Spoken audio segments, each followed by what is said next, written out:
Boom! Or as I like to call it, my bum after a curry, is Stephen Moffat's grand return to Doctor Who, with a new idea, a new doctor, and a companion he hasn't killed yet.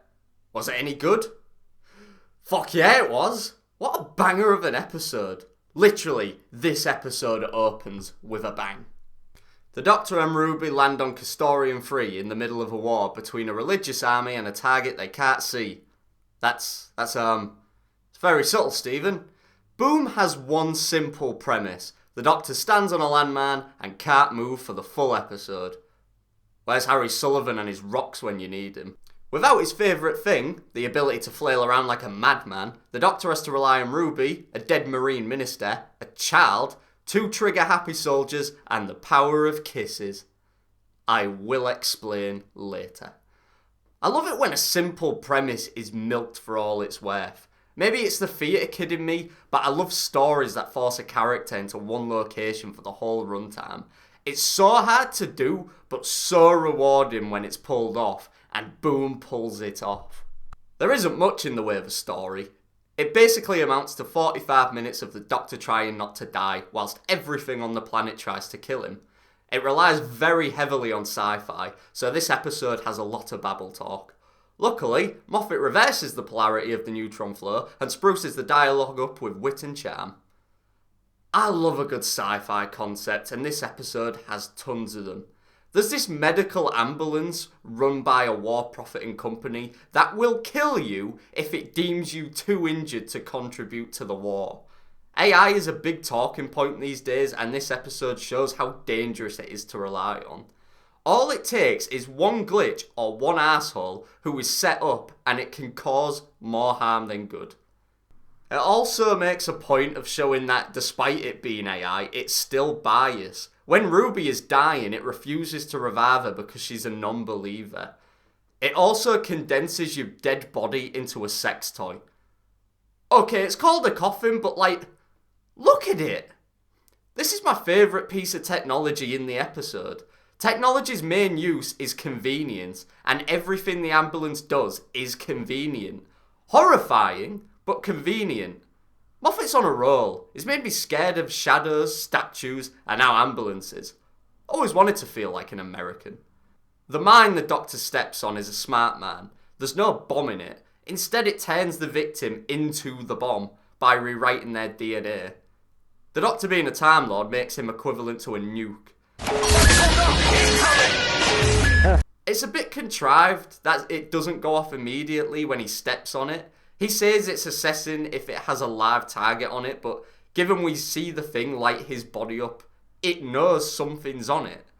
It would have worked better with the theme of the episode if it didn't blow up because it needed to assess whether or not it can profit from blowing him up. Tons of great concepts all at once, and all held together by the Villain Guard Corporation. Moffat's favourite evil corporation after Disney. The pacing is excellent. A problem comes along that could kill the Doctor, so he and Ruby have to use their wits to deal with it. They deal with the problem, but then the solution to the problem causes another problem. That's a lot of problems. It follows Trey Parker's "this happens, therefore this happens" formula. No. It should be "this happens, and therefore this happens. But this happens, therefore this happens." The first issue they face is the Doctor standing on one foot and not being able to hold it up for too long. So, they have to pick something heavy to counterbalance the weight. The thing they use is John's condensed body, and when his daughter comes looking for him, she ends up in a tussle with Ruby, nearly triggering the man. Then Mundy comes along and tries to shoot the coffin out of his hand, triggering the ambulance, so then Ruby goes to shoot Mundy to lure the ambulance away from the Doctor and gets lit the fuck up. This whole episode is paced like a stand-up routine. Set up, punchline, set up, punchline. It milks each individual thing for everything it's worth without ever dragging on too long. If you can't tell by the premise, this episode is our first dark turn for the season. The dumb campy fun of the last two has been ditched, like your mum on prom night, in favour of tension and cynicism. Boom is cynical as hell. The Anglican Marines make their return as Moffat's religious punching bag, and the gloves are off. Ruby asks since when was the church an army, only for the Doctor to spit mad bars and say it always has been. Mundy, played by future companion Verada Sifu, wants proof of the villain guard algorithm manipulating them, and the Doctor fires back with, "Now you need proof of something." He honestly goes so hard on the Marines. It's pretty heavy-handed at times, but by the end, the Doctor says that despite his beliefs about faith, he still needs it. And the members of the Anglican Marines we spend time with are likeable. So it does show the good and the bad of religion in this episode, but it's definitely more cynical against it. Facebook Mum's favourite phrase, thoughts and prayers, is mocked religiously, pun very much intended, as it is said in the darkest times and in a mocking voice. And of course, the big one, a big corporation profiting off other people's suffering. It's ironic that we have both a pro-capitalism episode and an anti-capitalism episode of Doctor Who, both with titles synonymous with an explosion.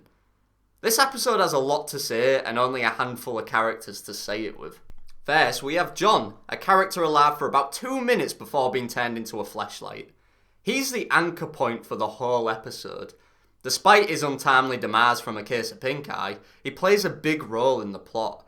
His death is the reason the Doctor gets stuck on the man in the first place, but him dying and being replicated into AI is the reason he gets off it without becoming a dude smoothie.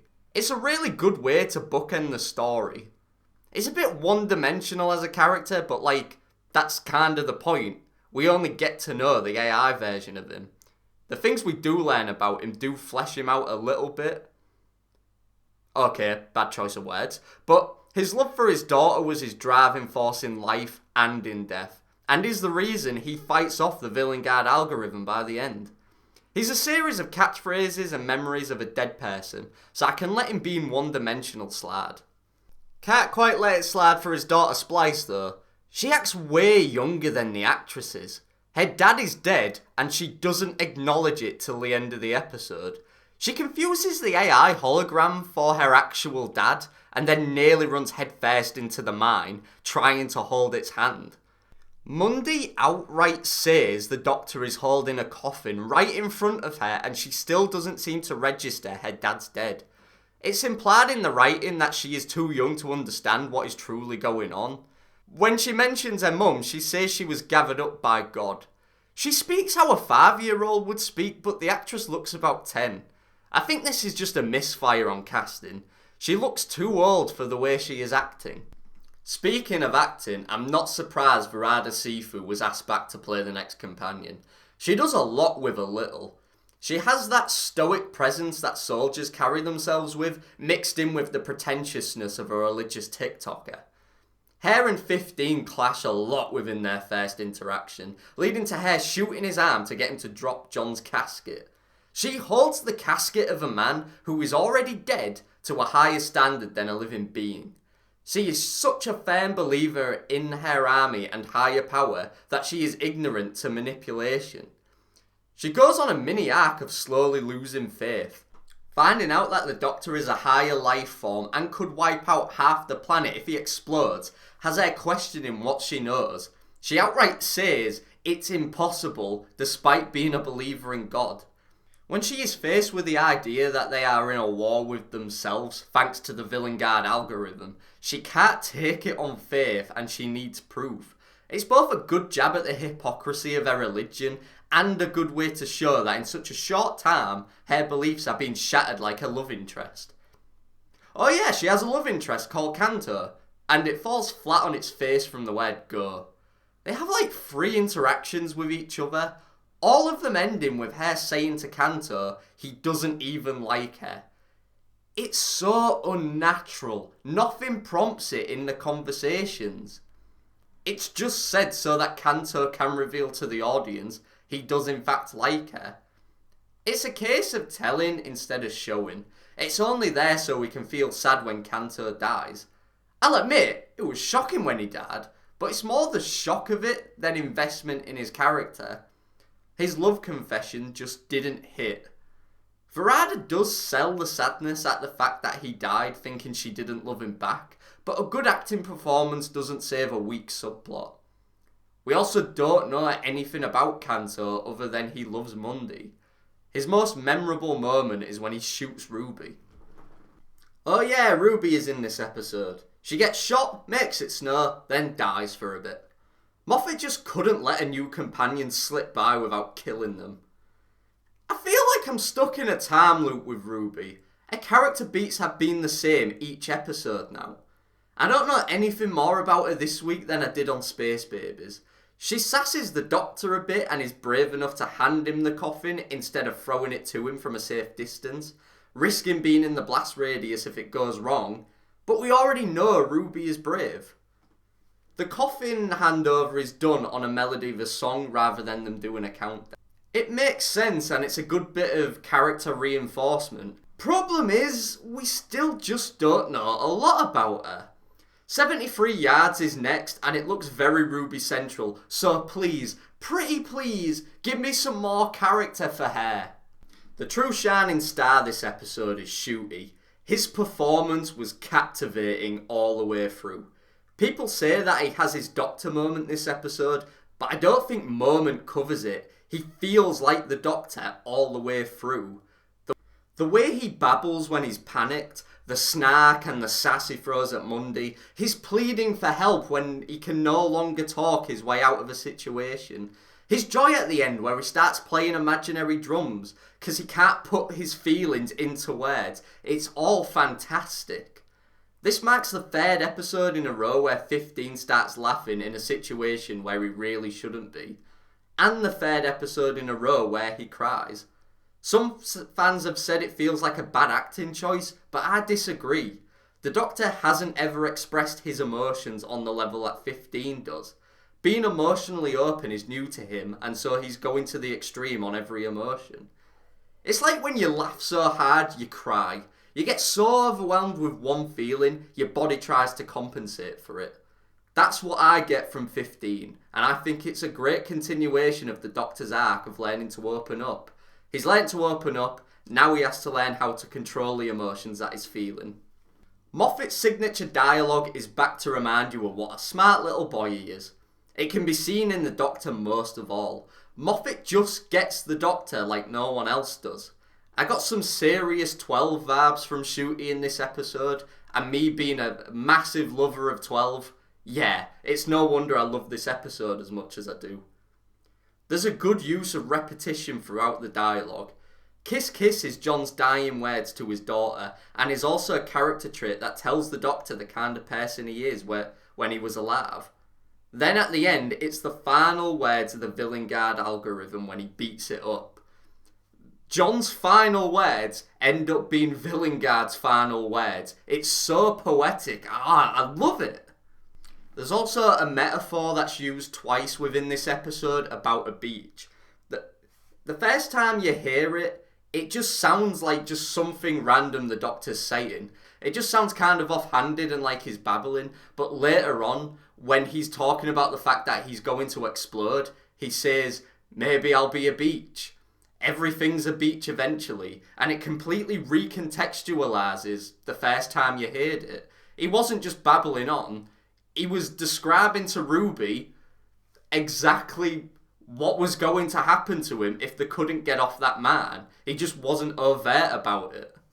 It makes it all the more rewarding when by the end of the episode, the Doctor is so excited, not only to be alive, but so excited at the fact that the Villengard Corporation, something that the Doctor has been very openly critical about in a lot of Moffat episodes, even the first one he ever wrote, has been beaten up by a person it killed. He's just so overjoyed by it. It brings the tone from like a dark place all the way back up to hopeful, despite the fact that, yeah, people have died. It's just a great ending to the episode. And it's all just down to the writing. I mean, what can I say? Moffat just knows how to script Doctor Who. The man is a genius. Well, he's mostly a genius. This is my favourite episode of New Who. I'm coining that term. It's New Who. I mean, the joke is right there. It writes itself. There's great characterisation for the Doctor in this episode. He feels like the Doctor all the way through. It doesn't feel like there's certain moments where he gets to shine as the Doctor. Every bit of dialogue he speaks just feels very Doctor. Yeah, This episode hit for me, and I look forward to Moffat's Christmas special. Thanks for listening to me ramble on about an episode of Doctor Who again. Come back on the next episode to, well, watch me do the same thing again. Till the meantime, leave a comment. What did you think of the episode? Are you on the hype train as me, or did you think it just dragged on and it felt a bit fillery? Anyway, thanks for watching. Like, comment, subscribe. See you next time.